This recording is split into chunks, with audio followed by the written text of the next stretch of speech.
Good day, and welcome to the Kopin Corporation fourth quarter and full year 2019 earnings conference call. Today's conference is being recorded.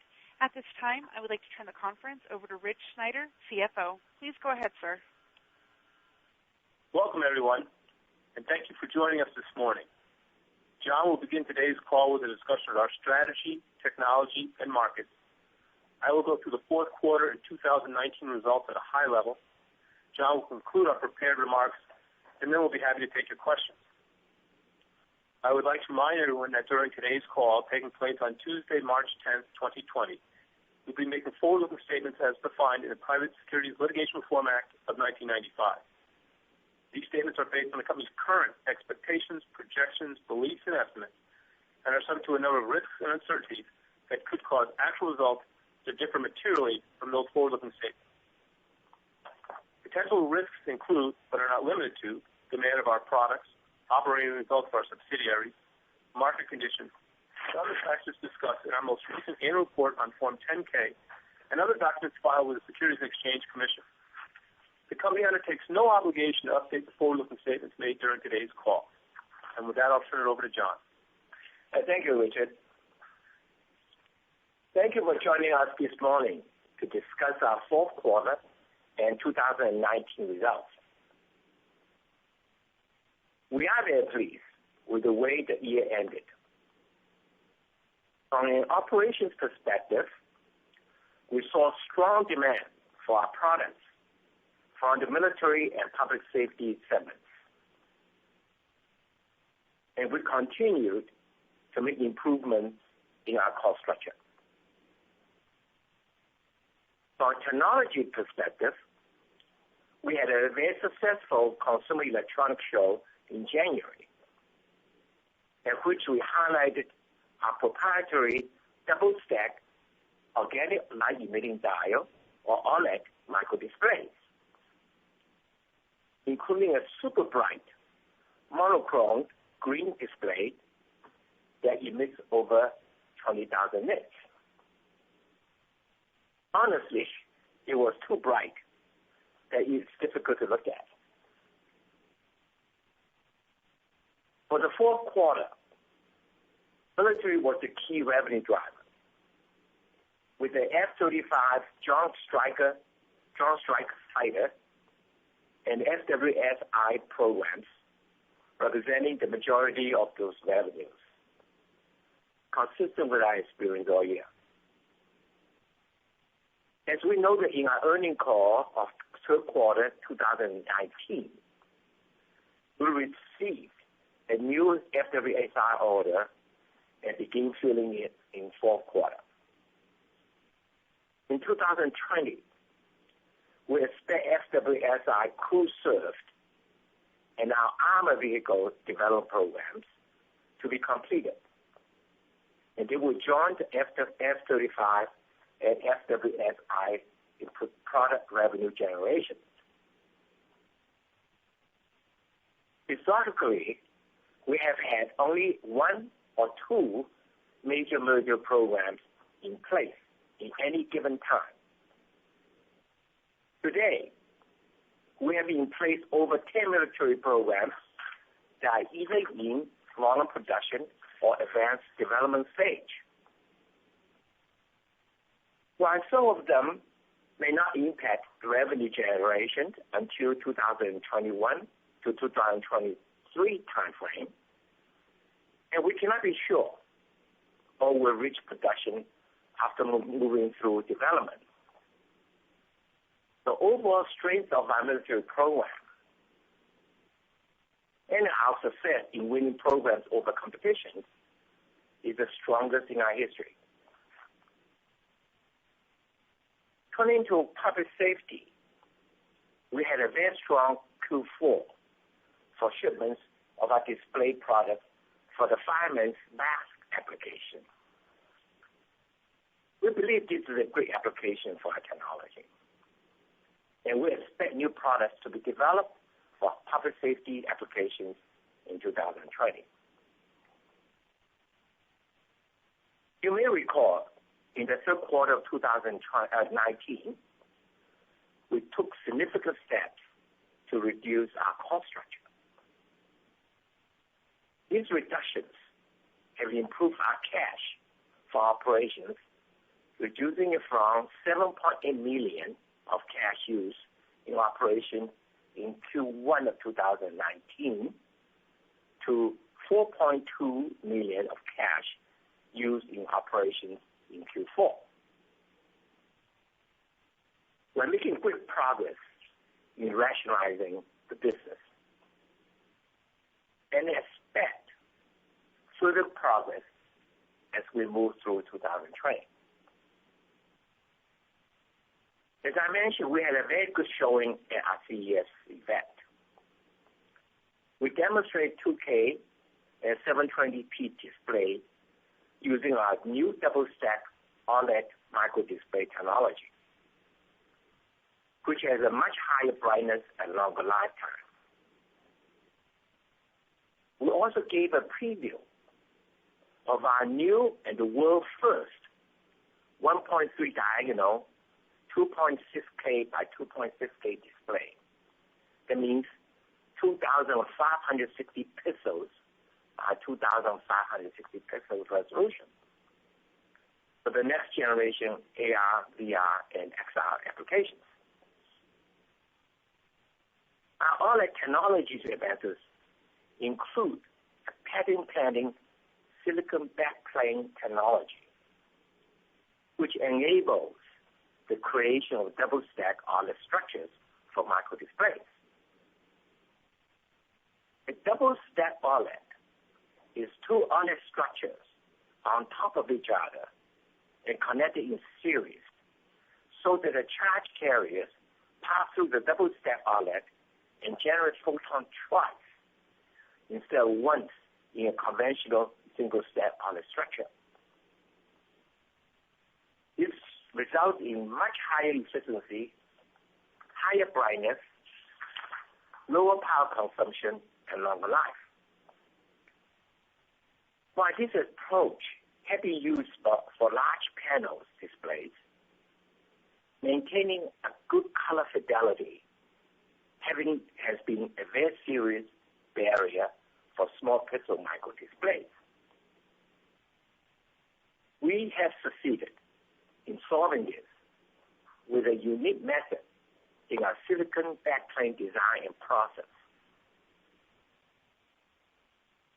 In addition, our patented backplane design architecture enables a superior dynamic range, which allows our display to be used in a very bright sunlight and pitch black darkness.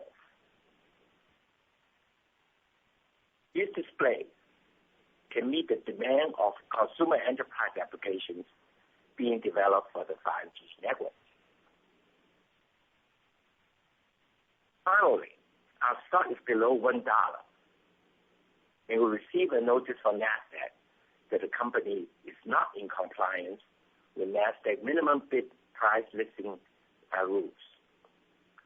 On March 2nd, 2020, we held a special shareholder meeting in which the shareholders authorized the company to effect a reverse stock split. The board will decide the timing and size of the reverse split once we have clarity in a number of pending opportunities. In the meantime, we expect to request an extension from NASDAQ to enable our options. To summarize, we had a strong fourth quarter of 2019. We're excited about Kopin's long-term opportunities as we see increased revenues and the benefits of our continuous cost reduction efforts. To further increase our efficiency, at year-end, we created the new position of VP of Operations and hired Eric Whitman. Eric brings extensive experience gained from the operation positions at several aerospace, defense, and technology companies, and is focused on improving our manufacturing efficiency. Now we'll turn the call over to Rich so he can provide additional details, especially around the cost structures. Beginning with the results for the quarter, total revenues for the fourth quarter of 2019 was $8.7 million, compared with $7.7 million fourth quarter of 2018, a 13% increase year over year. The increase in sales in 2019 compared to 2018 was primarily due to an increased sales of products for public safety applications and funded military programs. Cost of sales for the fourth quarter was 81.1% of product revenues, compared with 76.2% for the fourth quarter of last year. Cost of product revenues increased as a percentage of revenues in 2019 as compared to 2018 because of a lower than historical yield from our manufacturing process. R&D expense in the fourth quarter of 2019 was $2.7 million compared with $3.9 million in the fourth quarter of 2018, a 31% reduction. Internal R&D expense for Q4 2019 decreased $1.7 million as compared to the prior year, primarily due to the licensing of certain products and other development programs being curtailed.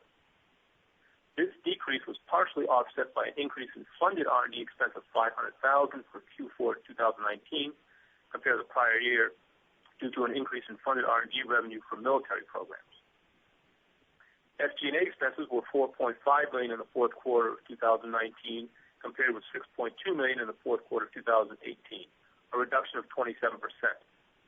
SG&A for Q4 2019 decreased as compared to the prior year, primarily due to a decrease in non-cash stock-based compensation of approximately $500,000, compensation expenses of $700,000, marketing expenses of $400,000, and IT and consulting spending of approximately $400,000, which were partially offset by an approximate increase of $500,000 in professional fees and $800,000 of bad debt expense.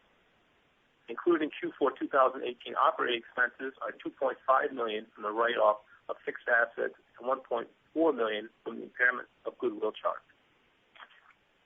Other income and expense was expense of approximately $3.7 million in the fourth quarter of 2019 as compared to $1.1 million of income in the fourth quarter of 2018. Included in the fourth quarter of 2019 was a net write-down of equity investment of $4.6 million. The fourth quarter of 2019 includes approximately $238,000 of foreign currency gains as compared to approximately $1.4 million of foreign currency gains in 2018. Turning to the bottom line, our net loss attributable to controlling interest for the quarter was approximately $7.3 million or 9 cents per share, compared with a loss of $10 million or 14 cents per share for the fourth quarter of 2018. Turning to the results for the full year. Total revenues for 2019 were $29.5 million, compared with $24.4 million for 2018, a 21% increase. The increase in 2019 revenues as compared to 2018 was primarily due to an increase of sales for industrial applications and funded development programs, partially offset by a decline in sales of our products for consumer applications. Cost of goods sold for 2019 was 103% compared with 82% of product revenues for 2018. Cost of product revenues increased as a percentage of revenues in 2019 as compared to 2018 due to lower than historical yields from our manufacturing process as a result of the initial volume production of our FWS program and a charge for inventory obsolescence.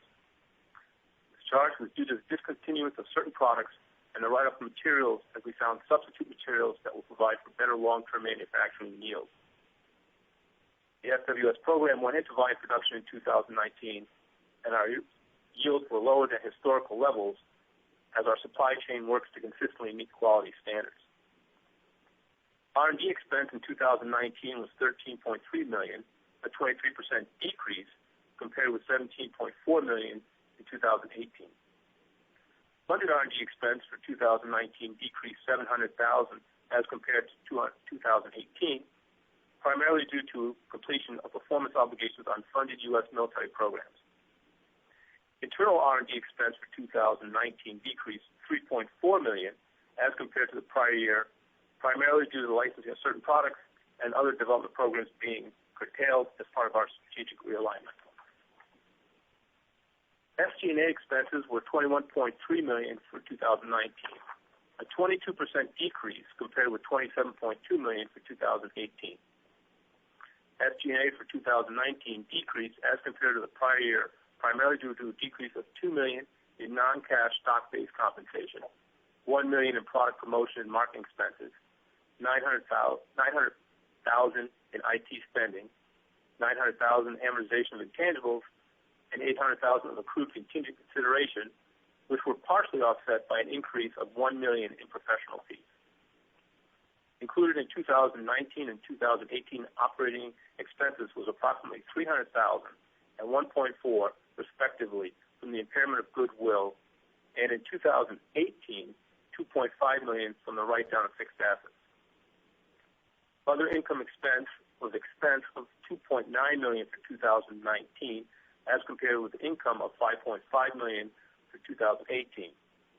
In 2019, we recorded a net write-down of equity investments of $3.9 million. In 2018, we recorded a non-cash $2.8 million gain on equity investments, we received $1 million of insurance proceeds. 2019 included approximately $200,000 of foreign currency gains as compared to 2018, which had approximately $1.2 million of foreign currency gains. Turning to the bottom line, our net loss attributable to controlling interest for 2019 was approximately $29.5 million, or 37 cents per share, compared with a net loss of $34.5 million, or 47 cents per share for 2018. Fourth quarter and year-end amounts for depreciation, stock compensation are attached in the table to the year-end press release. We concluded the year with approximately $21.8 million of cash and marketable securities and no long-term debt. Regarding the coronavirus, it is affecting delivery of a couple of parts that we procure from China. Although it has not yet had a significant effect, we are currently working with our suppliers to establish alternative sources for these components as a contingency plan. We are currently forecasting an increase in military revenues in 2020 as compared to 2019, but this will partially be offset by lower forecast demand from our industrial customers. All amounts discussed are estimates, and listeners should refer to our Form 10-K for the year ended December 28, 2019 for final disposition, as well as important risk factors. With that, operator, we'll take questions. Thank you. If you would like to ask a question, please signal by pressing star 1 on your telephone keypad. If you're using a speakerphone, please make sure your mute function is turned off to allow your signal to reach our equipment. Again, that is star 1 to ask a question, and we'll pause for just a moment to allow everyone an opportunity to signal. Our first question comes from Glenn Mattson with Ladenburg Thalmann. Hi, thanks for taking the question. So just Rich, for a minute on the guidance, talked about increase in military partially offset by some other factors. So being that it's partially offset, I assume you're talking about revenue growth for the year in aggregate. But then just as far as the industrial side, you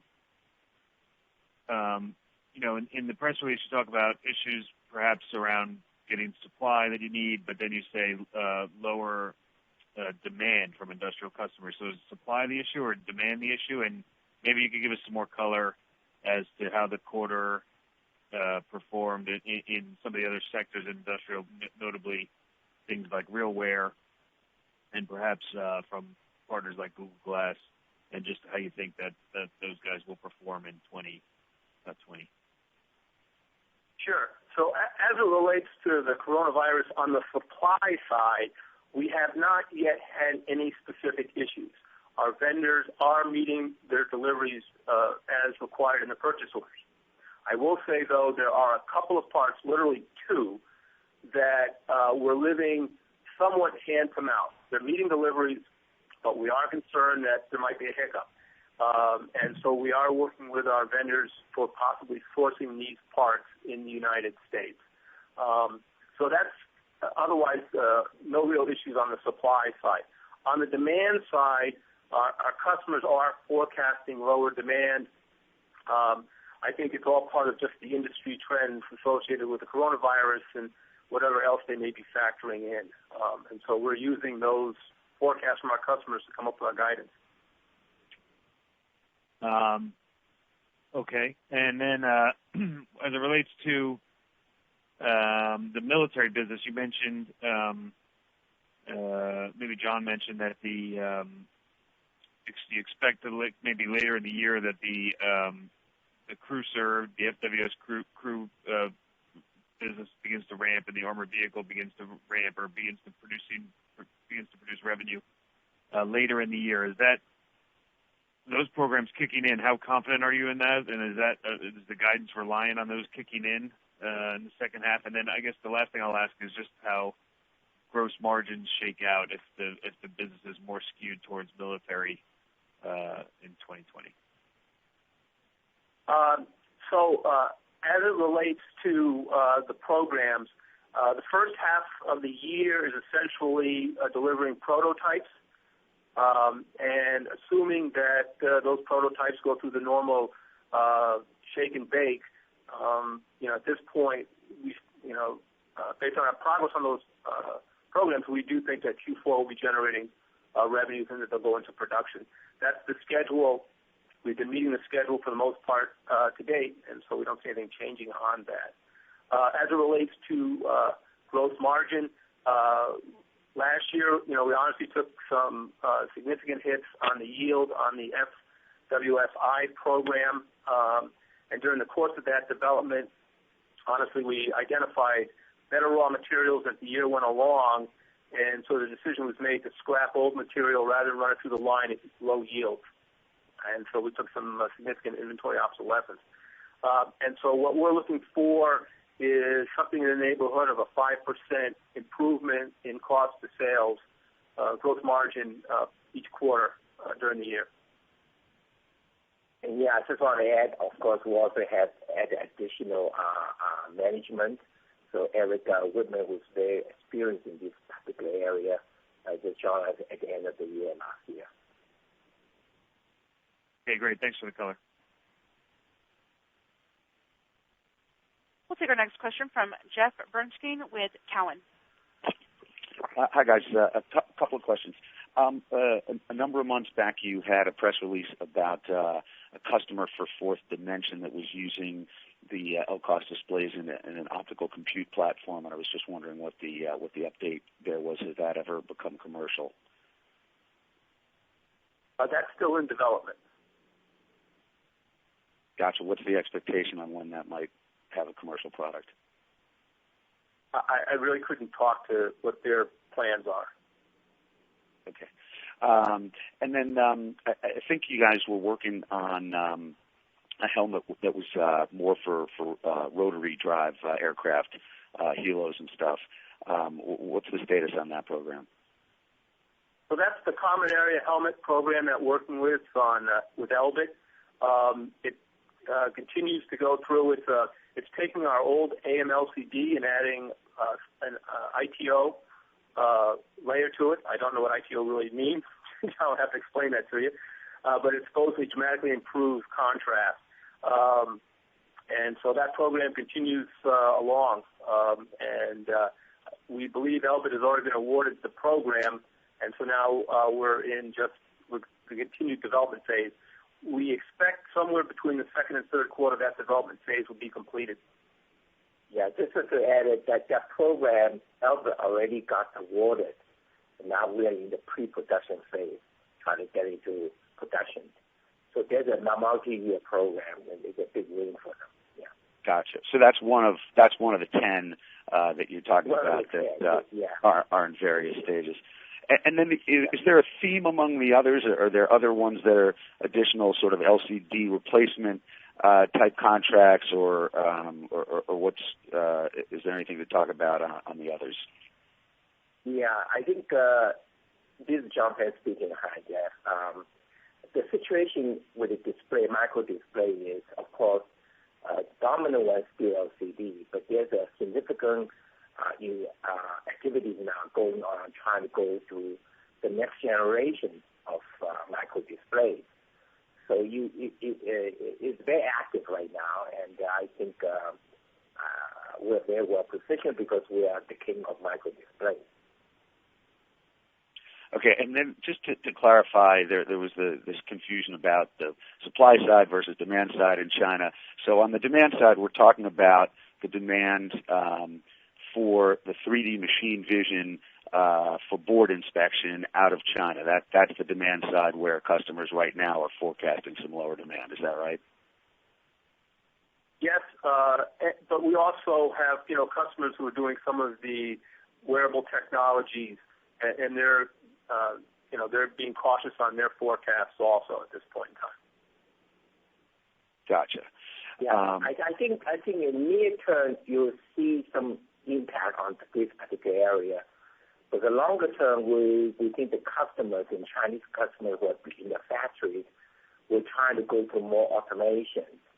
And some of these instruments, the new instruments we have been developing without these new displays, they're useful for them. So you will see a short-term hit and maybe a longer-term will actually come out better.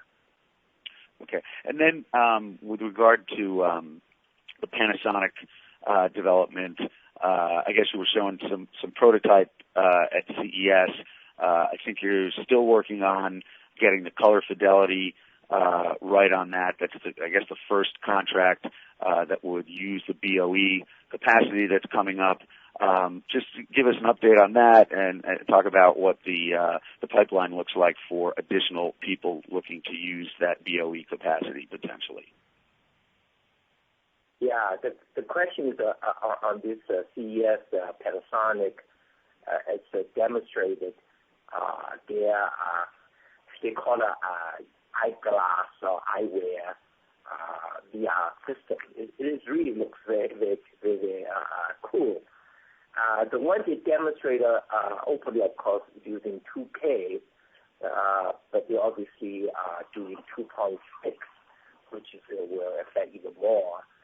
So the demand for after the demonstrator from the customers, their customers, are very strong. So they are making very active movement towards making a lot more systems. I actually personally think that is the way it's going to go. I gave a talk at MIT about 3 weeks ago, and it's now on YouTube if you want to see it. Is I say that's what's going to happen. The VR will come in first, and then comes the AR. So the VR, the art display is perfect for it, especially the 1.3-inch diagonal 2.6K by 2.6K display using double stack, which right now we're the world's first now, will be the perfect for VR. So John, but the issue on the color fidelity, has that been worked out, or you're working on that now? The color fidelity was a huge problem for double stack, and I said it. We succeeded in solving the problem by using a special scheme on the backplane. So it's transparent to the OLED guys. The OLED deposition guys do not have to do anything because we solve it on our backplane side. Gotcha. Okay, so you're saying this Panasonic 2.6K by 2.6K, that's what they're going to go to market with, and that is all ready to proceed. I don't know how we define proceed because that's our customers' decision, but they are moving very strongly forward. Yeah. Gotcha. Okay. And then lastly, you talked about something about getting an extension for the reverse split, a number of opportunities. Could you just flesh out exactly what you mean there? Are you saying you expect a lot of good news to come and you think the stock will be a lot higher and you don't need to do a reverse split, or what's this all about? Yeah, it's a combination of things. One, this uncertainty over the coronavirus, to be perfectly frank, we don't want to go through the whole process of reverse split. This corona thing blows up, and the next thing you know, the whole market's coming down, and we're getting dragged down with it. So we did want more visibility in the overall effect of corona. We also do think that organically the company's going to do better over the next few quarters, and so we want to give that an opportunity to, filter into the stock price. Okay. All right, and then Rich, I think you've talked about that culturally, Kopin is an R&D house that people want to spend money on R&D, and you've had to fight to bring that down. Do you need me to beat up John any more about that, or are you guys on track for getting the cost saves you need? I will answer that question, Jeff. I mean, this is a very loaded question. But remember the last year or so, we already said that we have been doing a lot of investment in military programs, in technology advancement like all that. And we expect the investment will go down and the revenue generation to stop. And I think we're pretty much online. We're finishing up these 10, probably more than 10 now, military program development, and there will be revenue generation. And we solved the microgrid audit problem that the world people had never solved. So we are actually going from investment to revenue generation. It was all planned. It just happened to be we actually did it on schedule. Okay, good. We're looking forward to it.